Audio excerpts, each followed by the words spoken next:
Have you ever wondered how a single policy shift could wipe out your savings, push up your everyday expenses, and leave you scrambling for answers before you've even had your morning coffee? Imagine waking up tomorrow to find the cost of nearly everything you depend on, from groceries to electronics, has suddenly spiked with no clear end in sight. Would you just carry on or scramble for answers? The shocking reality is that the United States has enacted tariffs that rival historical peaks, dragging prices up and sowing uncertainty in ways not seen since the turn of the 20th century. The sense of urgency is impossible to ignore. If these tariffs remain in place, jobs may vanish, savings could dwindle, and economic opportunities might slip away faster than any of us can adapt. Yet here's the critical dilemma. While many expect a unified backlash from American businesses, believing that corporate leaders, with their vast resources, can rally against short-sighted policies, that rallying cry never fully materializes. The question then becomes, if the people we rely on to counterbalance reckless economic moves are unwilling or unable to mount a coordinated response, who will?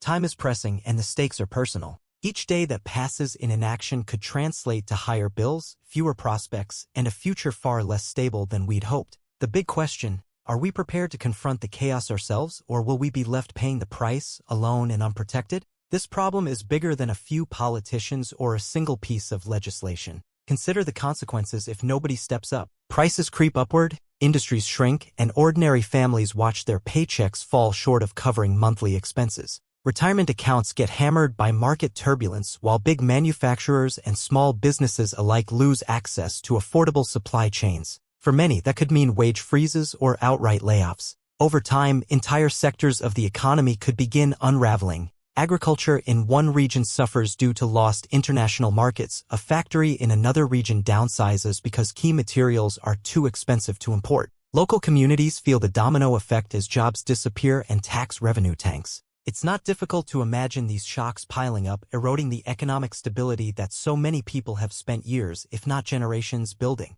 The real peril is that we do not see the final impact until it's too late to reverse course. Without a collective defense against economically harmful policies, we risk losing not just the comfortable lifestyles we've grown used to, but also the opportunities that should belong to the next generation. If we continue to do nothing, the worst-case scenario looms like a storm on the horizon, threatening to reshape our entire national landscape in ways we struggle to predict. A striking example of how this can unfold lies in the recent history of U.S. trade policy. When new tariffs on imports were first proposed a few years ago, the initial shockwaves hit industries that depended on specific parts or materials from abroad. Thousands of companies that relied on steel, aluminum, or components from Asia rushed to Washington, each lobbying the government for an individual exemption.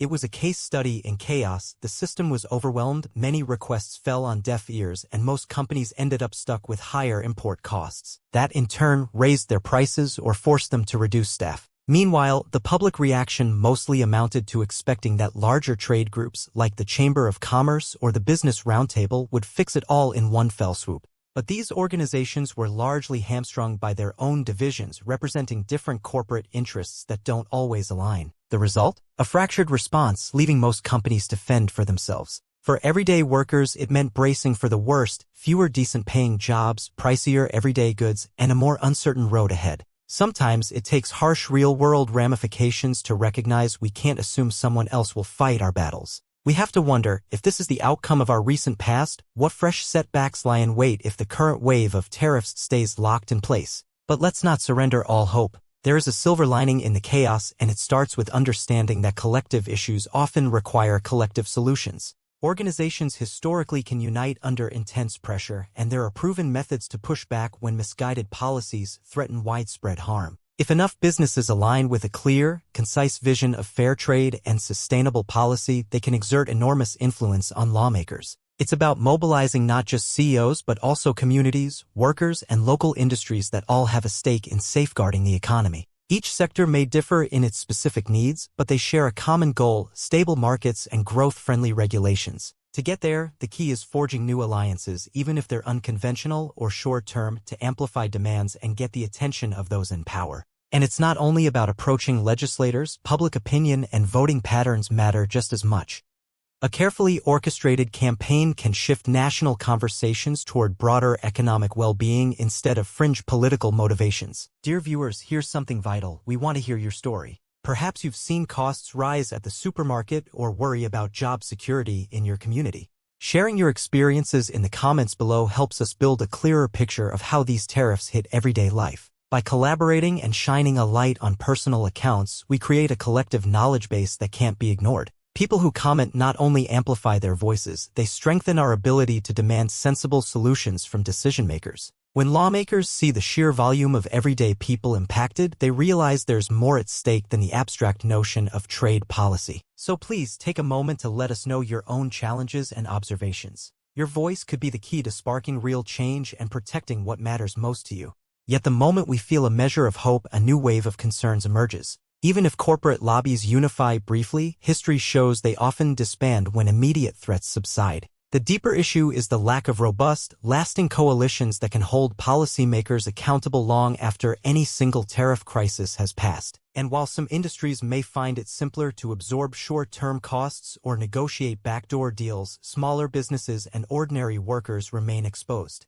That's why the push for genuine, sustained cooperation matters. If we don't seize the opportunity to form lasting networks of resilience, we risk a future where each new policy blunder leads to a frantic scramble, eventually leaving the average person bearing the brunt of the fallout. This isn't just theoretical. We've witnessed the cycle before. A big threat arises, a momentary alliance forms, something approximating a fix is introduced, and everyone goes back to business as usual. That approach won't hold up under escalating global pressures, especially if political unpredictability continues to drive abrupt shifts in trade and economic policies. To break this pattern, we have to rethink the very foundation of how corporate and grassroots interests converge. So, what does a complete solution look like? First, it demands we cultivate broader awareness.